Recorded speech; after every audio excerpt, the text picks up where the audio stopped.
Entonces el carcelero los sacó y les dijo: Señores, ¿qué debo hacer para ser salvo?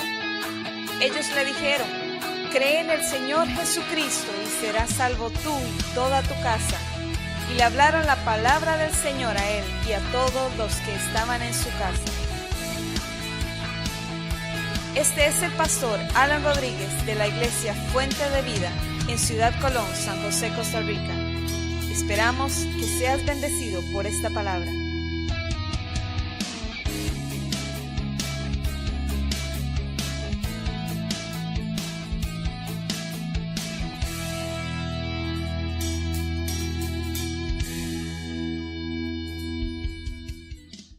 El libro de Nehemías en el capítulo 9, vamos a hacer un resumen, no porque quiera correr aquí con lo que queda del libro de Nehemías, no, sino porque hay cosas que no son muy relevantes para el propósito, del libro en sí, el libro de Nehemías. Entonces vamos a estar haciendo un resumen del capítulo 9, del capítulo 10, del capítulo 11 y del capítulo 12.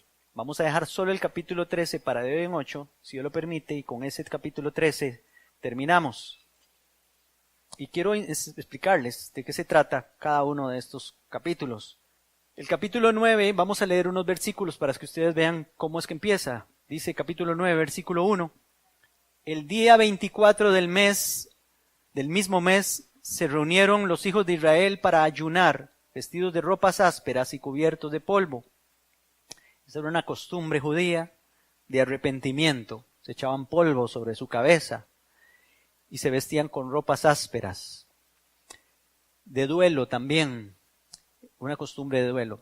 Y entonces dice: ya se había apartado la descendencia de Israel de todos los extranjeros, y en pie, confesando sus pecados y las iniquidades de sus padres, dice, puestos de pie en su lugar, leyeron el libro de la ley de Jehová, su Dios, la cuarta parte del día, y durante otra cuarta parte del día confesaron sus pecados y adoraron a Jehová, su Dios.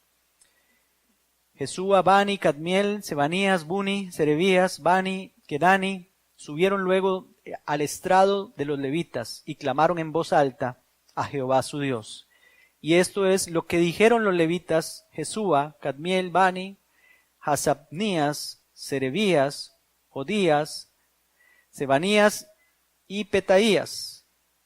Empezaron a orar, dicen: levantaos y bendecid a Jehová vuestro Dios. Y empiezan a orar, a hacer una oración. Y de eso se trata este capítulo 9. Si ustedes revisan todo lo que sigue en adelante del capítulo 9, incluso hasta el versículo 38, hasta el versículo 38, el último, es una oración, y es lindo cuando puedan, hoy mismo, para que no se les pase la oportunidad, lleguen a su casa y léanse todo lo que dice esa oración. Hay pocas oraciones en la Biblia tan extensas como esta. Daniel hace otra oración aquí en el libro de Daniel. En Esdras también hay otras oraciones. Nehemías hace una al principio, pero esta es muy, muy significativa. Y les voy a explicar de qué se trata esta oración. Esta oración, ellos tenían la costumbre de, en su oración, recordar todo lo que habían pasado desde Abraham hasta el tiempo que estaban viviendo. Entonces, si ustedes se dan cuenta y leen esa oración, se dan cuenta de que es un resumen y va pasando por toda la Biblia hasta el tiempo que están pasando ellos ahí. Y creo que nosotros como cristianos deberíamos de leer una oración como esa para que veamos y para que entendamos y aprendamos también a hacer un resumen de la Biblia. Uno cuando ve una oración como esta se da cuenta. Si ustedes ven, por ejemplo, la predicación, pongan atención, esto no fue una oración, sino una predicación de Esteban en el capítulo 7 del libro de los Hechos de los Apóstoles, incluye el capítulo 8, hace un resumen también de toda la historia del pueblo de Israel, que sería bueno como que cada uno dijéramos, todo cristiano debe saberse el orden en que va, acordándose de que por medio de Abraham, después vino Isaac, y luego de Isaac vino Jacob, las 12 tribus estuvieron en Egipto en cautiverio, Dios los libertó con mano poderosa, 40 años en el desierto, después vino Josué, los metió a la tierra prometida, etc. Es un resumen así. Creo que por medio de una oración es bueno acordarse de estas cosas, y cuando usted va a llorar, ore así como ellos también, y verá cómo Dios hace cosas maravillosas. ¿Cómo se concluye la obra? A eso se refiere esto que vamos a estudiar o a ver hoy. ¿Cómo se concluye la obra? ¿Cuál obra? La reconstrucción de los muros. Vamos a ver hoy cómo se concluye esa obra y nos vamos a centrar más en el capítulo 12 hoy. Esdras hace una extensa oración, como ya les dije, al Dios de Israel. Y en esa oración se reconoce la grandeza de nuestro Dios, porque es importante también ver cuando usted ora, pero ¿cómo oro? Pastor, es que yo oro 3 minutos y ya después ya no sé qué decir, dice la gente. Y algunos que oran un poquito más dicen, oro 5 minutos y no sé qué decir. Pues estas oraciones nos ayudan a que usted se meta en la presencia de Dios y empiece a orar. Usted puede tomar los salmos y empezar con un salmo, a orar con ese salmo y desarrollar un salmo. Cuando Jesús habló del Padre nuestro que estás en el cielo, eso es un modelo de oración nada más, pues usted puede extender ese llamado Padre nuestro, que lo hicieron para repetirlo, lo tomaron los seres humanos, los hombres, la religión para repetirlo, y tomarlo como un modelo nada más para que usted pueda extender y hacer al final una oración, y usted dice, mira, oraba 5 minutos, ya oré 15 y no me di ni cuenta. Pues aquí se reconoce la grandeza de Dios en esta oración. Se reconoce también las limitaciones que tenemos. Ellos repiten varias veces esas cosas. Estamos limitados. Señor, hemos pecado. Lo que hacen ellos en esta oración, más que todo, es reconocer sus pecados. Reconocieron por dónde los había traído Dios. Reconocer los pecados es una tarea que tenemos que hacer todos los días nosotros. Si usted todos los días le falla a Dios, todos los días hay que ir a cuentas con Dios.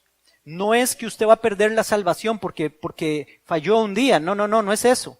Porque ustedes y yo antes no éramos hijos de Dios, entonces estábamos lejos de Dios, pero cuando nos arrepentimos de nuestros pecados, cambiamos de relación con Dios. Antes no éramos hijos, pero cuando confesamos nuestros pecados, nos arrepentimos y vinimos a Cristo Jesús, pasamos de ser desconocidos, criaturas nada más, a ser hechos hijos de Dios, y cambia la relación con Dios. Ahora es relación de padre a hijo, y esa relación no se acaba nunca. Es una relación permanente. Pero lo que sí se acaba a veces, o se corta a veces, es la comunión. Los pecados cortan la comunión. Por eso entonces necesito confesar mis pecados siempre para que esa comunión se restablezca otra vez. ¿Me estoy dando a entender? La comunión se corta a veces. Con la oración y la confesión vuelvo a tener otra vez comunión con Dios y vuelvo entonces a estar en una perfecta comunión con Él. La relación no se perdió, la relación es la misma, hijos y un padre. Amén. Pues eso hacen ellos aquí. Están confesando sus pecados. Siempre tenemos que hacerlo. Y algo muy importante también que hacer es reconocer, Señor, ¿por dónde me has traído, Señor? Eso hicieron ellos. Cada vez que recuerdan, desde Abraham hasta el tiempo que están viviendo, cada vez que recuerdan esas cosas, lo que están diciendo, Señor, yo empecé así. Y tú me has llevado por esto, pasé este desierto, pero aprendí esto y esto. Me has prosperado, me has enseñado. Volví a fallarte y caí otra vez y sufrí las consecuencias. Pero otra vez, Señor, me has levantado, porque eso pasa. Y eso pasaba con el pueblo de Israel. Aquí en esta oración, Dios los había sacado de Egipto, los había llevado a la tierra prometida por muchos años y otra vez le habían fallado a Dios y Dios tuvo que permitir una disciplina fuerte, que les destruyeran la ciudad, los muros, el templo y los llevaran en cautiverio 70 años a una ciudad donde mataron a muchos también, pero Dios les volvió a dar la oportunidad de regresar otra vez para restablecer todo y volver a restaurarse nuevamente. Y eso es lo que le están dando, gracias a Dios, aquí. Entonces, reconocer por dónde Dios nos ha traído es bueno. Cuando usted está orando, piense en todo lo que Dios ha hecho en su vida y empiece a darle gracias. Señor, gracias. Porque antes yo era un majadero, porque antes yo era un desobediente, Señor, pero ahora por tu palabra he entendido esto. Gracias porque me has dado estos bienes, gracias porque me has dado hijos, me has dado nietos, me has dado de todo, Señor. Gracias. Reconocer por dónde nos ha llevado Dios. Señor, empecé siendo empleado en esta empresa, pero ahora, Señor, ya me has puesto como un jefe, o qué sé yo, ahora tengo mi negocio propio. Gracias, Señor, por todo lo que me has enseñado. Bueno, no quiero quedarme mucho tiempo aquí. Se reconoce entonces el tiempo o el recorrido que Dios nos ha dado en la vida y cómo nos ha ayudado.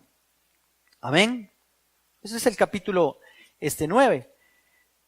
Ahora vamos al capítulo 10. Y bueno, el 9:38, para pasar al 10, porque hay como un enlace ahí. 9:38, mire lo que dice 9:38. A causa pues de todo esto, nosotros hacemos fiel promesa y la escribimos, firmada por nuestros gobernantes, por nuestros levitas y por nuestros sacerdotes. Mire, van a hacer un compromiso, se van a comprometer delante de Dios y delante de todo el pueblo, todos juntos ahí, los que regresaron de la cautividad, se van a comprometer a hacer varias cosas. Y entonces el capítulo 10 nos habla de las cosas que hicieron. No lo vamos a leer todo, vamos a leer algunas partes. Lea conmigo el versículo 29, 10:29. Mire lo que dice. Se reunieron con sus hermanos y sus principales para declarar y jurar que andarían en la ley de Dios que fue dada por Moisés, siervo de Dios, y que guardarían y cumplirían todos los mandamientos, decretos y estatutos de Jehová nuestro Dios, y que no daríamos nuestras hijas a los pueblos de la tierra, ni tomaríamos sus hijas para nuestros hijos. Voy a explicar por qué se dice esto aquí. Es que Dios había prohibido eso desde el principio, por las malas costumbres. Porque Dios dijo, si se casan con una mujer que no es una mujer monoteísta, que cree en el Dios de Israel, sino que cree en muchos dioses, o que tiene una religión falsa, o cree tonterías ahí, si ustedes se casan, esa mujer los va a arrastrar a esas cosas y al final ustedes van a terminar en lo mismo. Y al revés, viceversa. Si una mujer se casa con un hombre así, Dios había dicho, no lo hagan, porque todas sus costumbres se las van a transmitir a ustedes y al final van a terminar haciendo lo mismo. Eso es lo que está diciendo aquí. Ok, por eso es que la Biblia habla, mejor no unirse en yugo desigual para no pasar esas situaciones complicadas. Y las personas que están aquí, que se han casado en yugo desigual, saben de qué les estoy hablando. Dice el versículo 31. Y asimismo, que si los pueblos de la tierra vinieran a vender mercaderías y comestibles en sábado, nada tomaríamos de ellos en este día ni en otro día santificado, y que el año 7º dejaríamos descansar la tierra y perdonaríamos toda deuda. Ok, ¿qué quiere decir esto? Lo que quiere decir aquí es que ellos iban a respetar los días para el Señor. Si usted tiene domingo libre, dedíqueselo al Señor, por lo menos 2 horitas venir a la iglesia. Tiene toda la tarde para hacer lo que quiera y la noche. Dedíquele tiempo al Señor, a congregarse, a estar oyendo su palabra, a alabarlo, a exaltarlo a Él, a adorar a Dios. Amén. Dice el versículo 32, nos impusimos además la obligación de contribuir cada año con la 3ª parte de un ciclo para la obra de la casa de nuestro Dios, para el pan de la proposición, para la ofrenda continua, para el holocausto continuo, los sábados, las nuevas lunas, las festividades y las cosas santificadas y los sacrificios de expiación por el pecado de Israel y para todo el servicio de la casa de nuestro Dios. Luego dice el versículo 34, echamos también suertes los sacerdotes y los levitas y el pueblo acerca de la ofrenda de la leña para traer a la casa de nuestro Dios según las familias de nuestros padres, etc. Luego en el versículo 37 dice, también acordamos llevar las primicias de nuestras masas, de nuestras ofrendas, del fruto de todo árbol, del vino y del aceite para los sacerdotes, a los depósitos de la casa de nuestro Dios y el diezmo de nuestra tierra para los levitas, y que los levitas recibieran el 10º de nuestras labores en todas las ciudades. Un sacerdote, hijo de Aarón, estaría con los levitas cuando estos recibieran el diezmo, y que los levitas llevarían el diezmo del diezmo a la casa de nuestro Dios, a los depósitos de la casa del tesoro, porque los depósitos del tesoro han de llevar los hijos de Israel y los hijos de Leví, la ofrenda, el grano. Lo que estamos haciendo en resumen aquí es que ellos se comprometieron también a dar para que la casa de Dios siguiera funcionando. Siempre tenían que haber gente trabajando, cantores ahí en la alabanza, siempre era permanente, continuo, las 24 horas. Todo el tiempo ofreciendo sacrificio, la gente que llegaba a ofrecer sus sacrificios por sus pecados, o holocaustos de agradecimiento al Señor, todas esas cosas que se hacían aquí. Entonces había gente tiempo completo ahí, los levitas, los sacerdotes trabajando ahí a tiempo completo, y entonces era una responsabilidad del pueblo sostenerlos a ellos. Se estaban comprometiendo a hacer eso. ¿Se acuerdan en el libro de Malaquías? Dice, traigan el diezmo al alfolí y haya alimento en mi casa, y verán cómo yo voy a prosperarlos, abriré las ventanas de los cielos, reprenderé al devorador, etcétera. ¿Qué es lo que estaba pasando en el libro de Malaquías cuando Malaquías da esa profecía? La gente ya no quería llevar sus ofrendas, sus diezmos, sus primicias, y los sacerdotes tuvieron que ir a buscar trabajo. Y no es nada de eso, no solo eso, ya no se estaba ofreciendo ofrendas de agradecimiento, sacrificios al Señor, etcétera, todas las cosas que Dios había ordenado que se hicieran. Entonces, a eso se refiere este capítulo 10 aquí, al compromiso. Capítulo 10, Esdras y Nehemías y el pueblo firman un compromiso delante de Dios, de obediencia a la palabra, y un compromiso de no abandonar la casa de su Dios, ofrendando siempre y diezmando para el sostenimiento de todos los que trabajan. Les he dicho muchas veces, no tengan miedo, hermanos, no tengan miedo de pensar que yo voy a ir a dar mi diezmo y que el pastor va a vivir de lo que ustedes diezman. Eso está en la Biblia y eso Dios lo premia. Para los que trabajan a tiempo completo, el pueblo debe sostenerlos, eso es lo que dice la palabra. Si yo no tuviera una entrada económica aquí, mi esposa, que los dos trabajamos, ustedes saben que es un trabajo de los dos, nosotros tendríamos que ir a buscar trabajo, a ver qué hacemos porque no alcanza, y nunca el Señor quiera eso. Le hemos creído a Dios y así ha sido desde el principio, desde que estamos aquí en Ciudad Colón. 9 años y medio el Señor nos ha sostenido. Ustedes y los que no estaban al principio nos han sostenido, han sido generosos y le damos gracias a Dios por eso. Usted trae el diezmo, cada vez que usted trae el diezmo, yo le voy a decir otra vez, no es suyo, el diezmo no es suyo, nunca ha sido suyo. Cuando usted le pagan la plata, el 10% que usted saca, no estoy sacando el diezmo de mi salario, no, estoy sacando el diezmo del Señor, es del Señor. Es del Señor. Cuando usted viene a dejarlo adelante, usted no trae su diezmo, usted trae el diezmo del Señor, porque es de Él. Usted se está dejando el 90%, eso sí es suyo.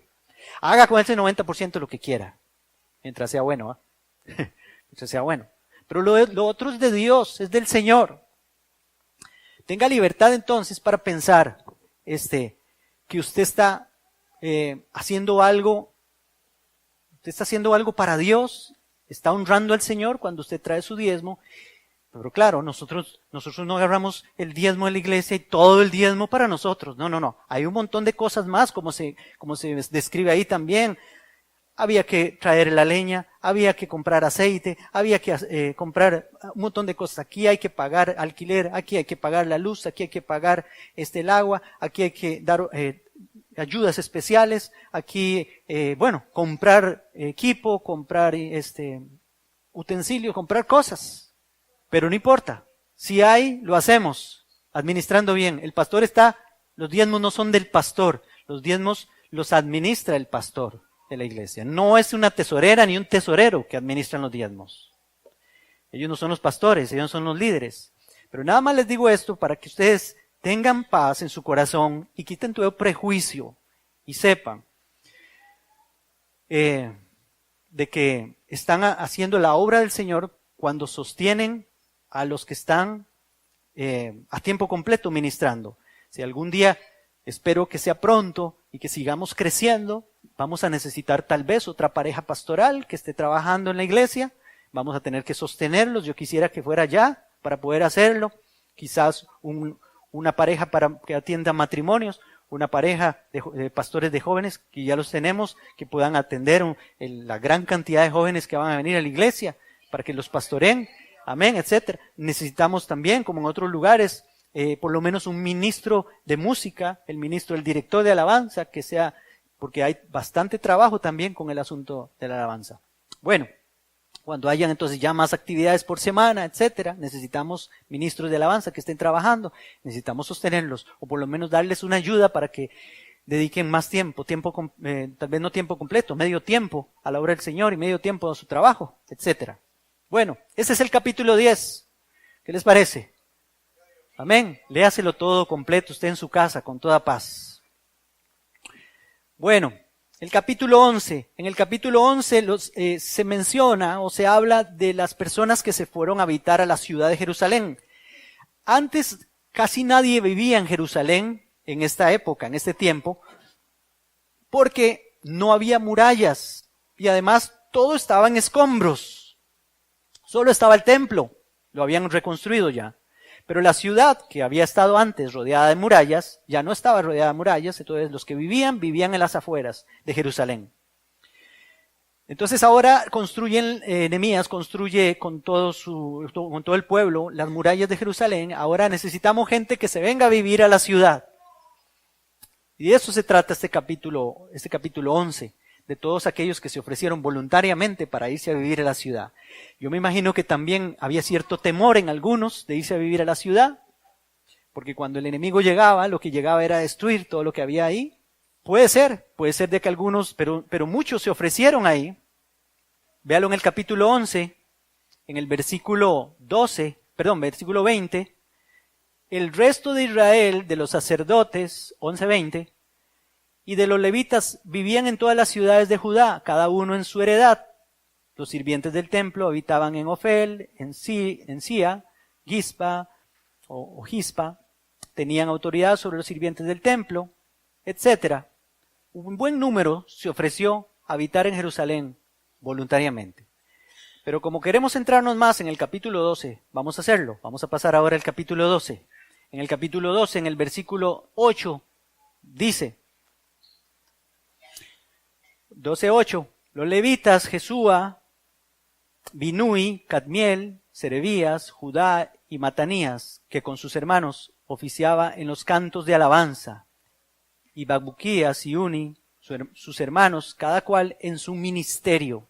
Es una de las veces, varias veces mencionan el Antiguo Testamento, en Crónicas también, de que el asunto de la alabanza era un ministerio en el Antiguo Testamento, era un ministerio. Por eso, aunque en el Nuevo Testamento no se mencione la alabanza como un ministerio, desde el Antiguo Testamento entendemos que los que trabajaban a tiempo completo en la obra del Señor, cantando y tocando instrumentos en el templo, ministraban y se les considera un ministerio para el Señor.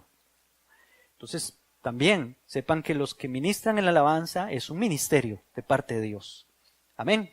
Ok, sigue diciendo el versículo 24, dice, los principales, 12:24, de los levitas eran Hasabías, Jerebías, Jesúa, hijo de Cadmiel, y sus hermanos estaban frente a ellos para alabar y dar gracias, conforme al estatuto de David, varón de Dios, durante su turno de servicio. Se turnaban 24 horas. Siempre había alguien alabando y glorificando a Dios ahí en el templo. Eso es lo que se hacía. Ok.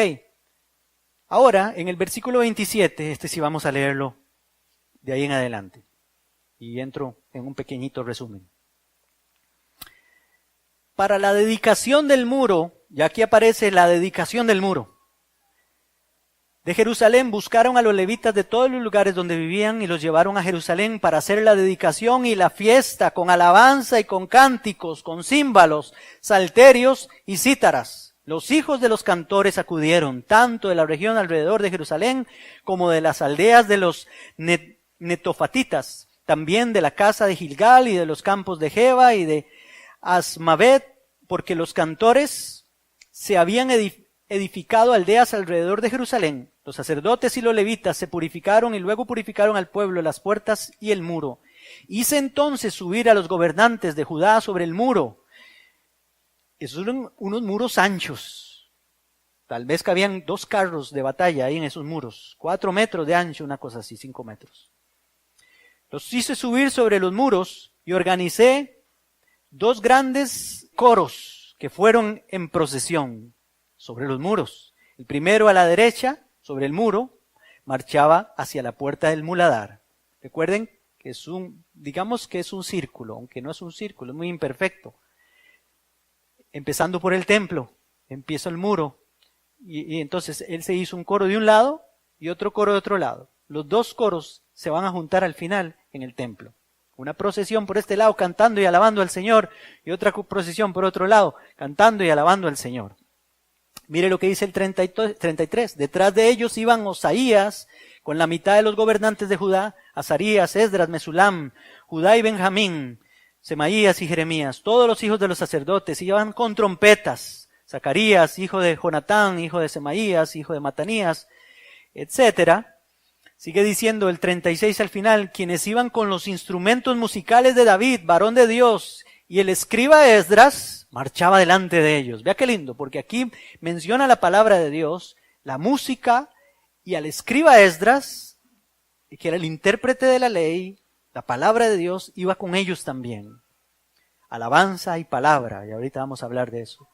Luego el versículo 38 dice, el segundo coro iba del lado opuesto. Yo iba detrás con la mitad del pueblo sobre el muro, desde la torre de los hornos hasta el muro ancho, etc. El versículo 40 dice, llegaron luego los dos coros a la casa de Dios. A mi lado estaban la mitad de los oficiales y los sacerdotes Eliacim, etc. Todos los sacerdotes. Y dice al final de ese versículo 42, y los cantores cantaban en alta voz, dirigidos por Israías. Aquel día se ofrecieron numerosos sacrificios y se regocijaban porque Dios los había recreado con grande contentamiento. También se alegraron las mujeres y los niños. Y el alborozo de Jerusalén se oía hasta lejos, dice aquí. Desde lejos se oía. ¿Qué es que el Dios del Antiguo Testamento no es el mismo Dios del Nuevo Testamento? Es que cambió Dios de idea y ya no le gusta la alabanza. Ya ahora estoy menopáusico, dice Dios, ahora ya no me pongan música porque estoy hasta que tengo un calor, esos calores menopáusicos, andropáusicos diría Dios, ¿verdad? No quiero ir bulla, me duele la cabeza, las hormonas aquí. No. Es el mismo Dios de siempre. Ayer, hoy y por los siglos, dice su palabra. A Él le gusta la alabanza y por eso está aquí en la Biblia. Lea el Salmo 150, lea muchos salmos y se da cuenta cómo se debe alabar a Dios. Entonces, quiero decirles algunas cosas de este capítulo 12, que es la dedicación del muro. Vemos varias cosas importantes aquí. Todo lo que hacemos u obtenemos debemos dedicárselo al Señor. Todo es de Él y para Él. Así terminaron ellos. Terminaron el muro y ¿qué hicieron? Ahora sí, hermanos, dediquémoselo al Señor. No dijeron, hagamos una fiesta para emborracharnos porque ya terminamos la obra. No. Invitemos a todo el barrio y todo porque ya terminamos la casa nueva que hicimos. No. Todo lo que usted haga, todo lo que usted obtenga, todos sus logros, dedíqueselos a Dios primero. A Dios primero. Si va a ser una fiesta, hágala. Pero para dedicarle al Señor lo que usted Dios le dio, lo que usted tiene, lo que usted obtuvo, por ejemplo, un título en la universidad, en el colegio, lo que sea. Ofrézcaselo a Dios. Si el Señor le dio un carrito nuevo, ofrézcaselo a Dios. Es de Él, es de Él. Es que eso es lo mejor. Las cosas no son suyas, son del Señor. Bueno, debemos estar agradecidos por todo lo que nos ha permitido hacer Dios también. Debemos poner al servicio de Dios todo lo que somos o tenemos. Esto vieron que hacen ellos. Debe haber una actitud de alabanza a nuestro Dios, siempre, hermanos. Pero como manda Dios que lo hagamos. ¿Cómo manda Dios que lo hagamos? Ya leímos ahí. Con palabra y con alabanza. Esdras representa la palabra, lo vimos, y los levitas la alabanza. En la iglesia, hermanos, siempre debe haber palabra, pero también debe haber alabanza. Por eso que no se extrañen si vienen a la iglesia y nos ven tocando, y ven que cada vez ponemos música. Qué lindo, ¿vio qué lindo? No hay nada más lindo que pasar a ofrendar con música, cantándonos al Señor. Los coros también aquí, lo vimos ahí, hermanos. Los coros llegaron a la casa de Dios. Porque nuestras alabanzas no son para nosotros, sino para llegar hasta la casa de Dios. Alguien decía por ahí un día, qué lindo les quedó la canción que sacaron nueva. Qué bueno que se esfuerzan para nosotros, dijo esa persona. Y yo tuve que corregir, si lo siento mucho. No sé si le va a caer mal, pero le siento mucho. No es para usted, es para el Señor. Diga, no es para mí, es para el Señor. Y usted tiene que cantarla para el Señor. Mire lo que dice ese salmo. Venid, aclamemos. ¿Cómo es una aclamación? Ay, es en voz alta, es con alegría, con gozo. Alegremente a Jehová. No me presentaré con manos... No. Tiene que ser como dice ahí, alegremente a Jehová, cantemos con júbilo a la roca de nuestra salvación, lleguemos ante su presencia. Mire, eso está en la Biblia, no está en el Corán, eso no es el libro de los mormones. No, eso es la Biblia. Lleguemos ante su presencia con alabanza, aclamémosle con cánticos, dice su palabra. ¿Ve que es parte de lo que a Dios le agrada? Y eso se hacía en el culto desde el Antiguo Testamento. Se debe cantar en alta voz, Salmo 98. Yo se los voy a leer. Mire lo que dice Salmo 98. Dice, cantad a Jehová cántico nuevo, porque ha hecho maravillas, su diestra lo ha salvado, y su santo brazo, Jehová ha hecho notoria su salvación, a vista de las naciones ha descubierto su justicia, se ha acordado de su misericordia, su verdad, para con la casa de Israel, dice, todos los términos de la tierra han visto la salvación de nuestro Dios, cantad alegres a Jehová toda la tierra, cantad, dice, levantad la voz, versículo 4, cantad alegres y levantad la voz, aplaudid, cantad salmos. Sí, apláudele al Señor. Uy, hermano, algunos están así. ¿No? Algunos están así, no pueden aplaudir. Pero dígales que vaya a un concierto ahí, que le amenizar el esqueleto con, ¿sí? Dígales que vayan al estadio y si no le ponen ahí las rumberitas bailando en el medio tiempo y no están ahí. ¡Qué barbaridad! Y vienen a la iglesia. No, pero no puedo, ¿no? Y lo que más duele a veces, de los mismos que tocan aquí en la iglesia, parece que les pesan las manos para aplaudirle al Señor. Y yo me pregunto, ¿por qué tocan? Y cuando están ahí en la silla, no pueden aplaudirle a Dios, llevar el ritmo. Pues sí les llevan el ritmo, sí, ¿verdad? Sábado feliz y eso. Bueno, se debe cantar en alta voz, dice Salmo 98. Levanten la voz. Se debe alabar con alegría y gozo, sin prejuicios ni complejos. Deje los complejos ya. Deje los complejos. Aquí somos un montón de personas que estamos alegres y gozosas. Nadie le va a criticar a usted porque usted aplaude, porque usted levanta sus manos y glorifica a Dios, levanta su voz. Todos deben participar en alabanza, hombres, mujeres y niños. Yo no sé si usted lo vio. Todos lo hacían, hermanos, todos. Y luego al final termina diciendo, las alabanzas son muestra de acción de gracias a Dios. Gracias a nuestro Dios. Por eso es que lo alabamos.